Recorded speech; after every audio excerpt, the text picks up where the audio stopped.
Olá, meus amigos, muito bom dia, tudo bem com vocês? Estamos juntos mais uma vez para mais um vídeo, como fazemos todos os domingos, sempre falando de um capítulo da Bíblia, e hoje nós chegamos no último capítulo do livro de Gênesis, o capítulo 50.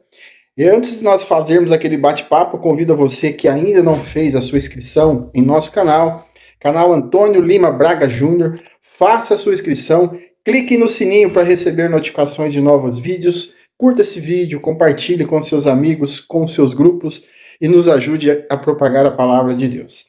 Também estamos no Instagram e no Facebook. No Facebook, durante a semana, eu posto todo o capítulo para você ir lendo comigo. E também estamos com vídeos curtos todos os dias nessas plataformas, de manhã, vídeos de 1 minuto. Então você pode aí compartilhar e nos ajudar bastante, tá bom? Como eu disse, chegamos ao capítulo 50 do livro de Gênesis, o último capítulo. Aqui fala sobre o encerramento de uma história e o início de outra. Esse capítulo encerra não apenas a narrativa de José, mas também todo o livro das origens. Ele apresenta 3 grandes movimentos: o luto por Jacó, a reafirmação do perdão de José aos irmãos e a morte do próprio José. Cada parte carrega profundos ensinamentos sobre fé, reconciliação, propósito e esperança. O luto e a honra dedicada a Jacó. O capítulo começa com José lançando-se sobre o rosto de Jacó e chorando sobre ele. A Bíblia destaca repetidamente a sensibilidade de José, mostrando que maturidade espiritual não elimina as emoções. Existem muitos clérigos, muitos pregadores, muitos padres que muitas vezes suprimem as suas emoções, ficam parecendo uma pedra de gelo e às vezes até sofrem por isso. Maturidade espiritual não elimina as emoções. José então honra seu pai com lágrimas sinceras. Ele ordena aos médicos que para embalsamar o seu pai, processo que dura 40 dias. Os egípcios choram por 70 dias, um período de luto digno de um grande líder. Isso mostra o respeito que José conquistou no Egito e como a vida de Jacó impactou até mesmo uma nação estrangeira. José pede autorização para cumprir o juramento feito a seu pai de enterrá-lo na caverna de Macpela, em Canaã. Faraó concede prontamente. A comitiva que acompanha José é impressionante. Servos de Faraó, anciãos do Egito, membros da casa de José e seus irmãos, é um cortejo nacional. Jacó é sepultado no mesmo local onde foi sepultado Abraão e Isaac. Ali foi sepultado também Rebeca, enfim. O retorno à terra prometida reforça a fidelidade de Deus às alianças feitas com os patriarcas. Após o sepultamento, José e seus irmãos voltam ao Egito. E ali começa um outro processo. Os irmãos começam a ficar temerosos. O medo dos irmãos e a resposta de José. Com a morte de Jacó, os irmãos de José temem que ele finalmente se vingue deles pelo mal que eles fizeram no passado. A culpa antiga ainda os aprisiona. Eles enviam uma mensagem dizendo que Jacó havia pedido que José os perdoasse. Ao ouvir a mensagem, José chora. Talvez por perceber que seus irmãos ainda não tinham compreendido o seu coração. Ou porque a desconfiança deles revelava feridas que não estavam totalmente curadas. José responde com uma das afirmações mais profundas de todo o livro. Vós intentaste o mal contra mim, porém Deus o tornou em bem, para fazer como se vê nesse dia, para conservar muita gente com vida.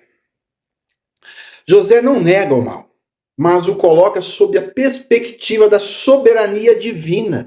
Ele reafirma que não tomará o lugar de Deus e promete sustentar seus irmãos e suas famílias. A Bíblia diz que José os consolou e falou ao coração deles. O perdão não foi apenas verbal, foi restaurador, acolhedor e cheio de graça. A morte de José e sua esperança no futuro. Um dos pontos importantes que devemos ter em mente ao lermos a Bíblia é que uma vírgula pode representar uma passagem enorme de tempo. No mesmo capítulo, após o relato da morte de Jacó, o texto passa para o fim da vida de José. José permanece no Egito e vive até 110 anos. Ele vê os filhos de Efraim até a terceira geração e os filhos de Maquir, que era filho de Manassés. Sua vida é marcada por longevidade, família e estabilidade. Antes de morrer, José declara aos irmãos: Deus certamente vos visitará e vos fará subir dessa terra para a terra que jurou a Abraão, Isaque e Jacó. Mesmo sendo um homem de grande posição no Egito, tendo sido abençoado grandemente, ele nunca considerou o Egito como destino daquele povo. Ele mantinha os olhos na promessa. Você tem mantido os olhos na promessa? José faz os filhos de Israel jurarem que levariam seus ossos quando Deus os tirasse do Egito. Isso se cumpre séculos depois, em Êxodo, que nós vamos ver daqui algumas semanas, Êxodos 13 e 19. Sua fé atravessa gerações. José morre, é embalsamado e é colocado num caixão no Egito. O livro de Gênesis termina com um caixão, mas também com uma promessa: Deus visitará seu povo. Aplicação pessoal. José chorou por seu pai profundamente, mesmo sendo um homem de fé e autoridade. A Bíblia não condena o luto, ela o reconhece como expressão legítima do amor. O luto faz parte da vida, mas não anula a fé. Permita-se sentir, chorar e viver o processo da despedida. A fé não elimina a dor, mas dá direção a ela. Se você perdeu um ente querido, não precisa se sentir culpado em viver sua dor. O próprio Jesus chorou quando soube de seu amigo Lázaro havia morrido. José cumpriu o juramento feito a Jacó, mesmo exigindo uma longa viagem e grande logística.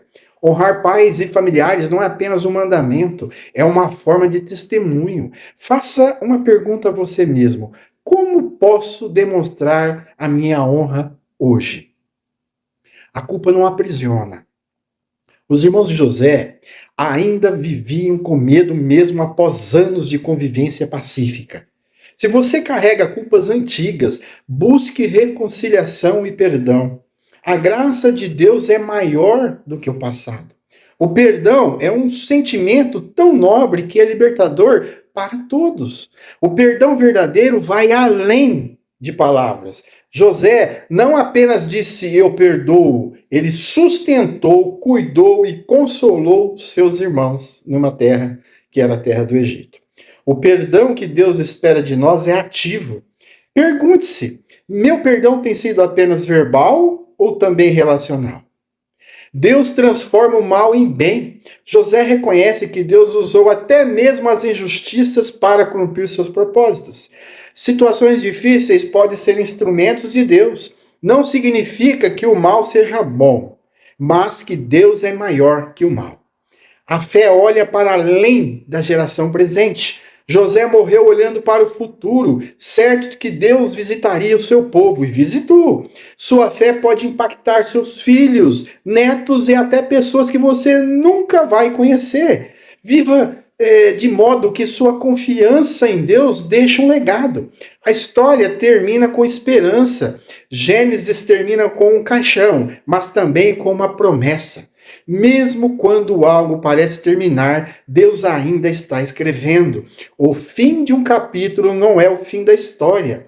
Durante 50 semanas estivemos juntos falando sobre o livro de Gênesis. Nós falamos sobre a criação do mundo e de tudo que existe, a criação do ser humano, Adão e Eva, a queda da humanidade e a expulsão do Éden, a primeira família, Caim e Abel, o primeiro homicídio, crescimento da humanidade e aumento da corrupção, dilúvio e história de Noé, aliança de Deus com Noé após o dilúvio, Torre de Babel e a dispersão dos povos, chamado de Abraão e promessa de uma grande nação, história de Abraão e Sara, fé, alianças e desafios, nascimento de Isaque, continuidade da promessa, Jacó e Esaú, conflitos e bênçãos familiares, Jacó e seus 12 filhos, origem das tribos de Israel, história de José, sonhos, injustiça e ascensão no Egito. família de Jacó indo ao Egito, preparando o cenário para o êxito e muito mais.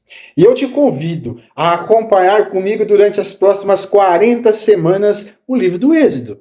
Nós falaremos de uma história linda que você vale a pena nos acompanhar, porque nós vamos falar capítulo por capítulo e eu conto com a sua participação. Um bom dia e que a paz do nosso Senhor Jesus Cristo esteja com todos.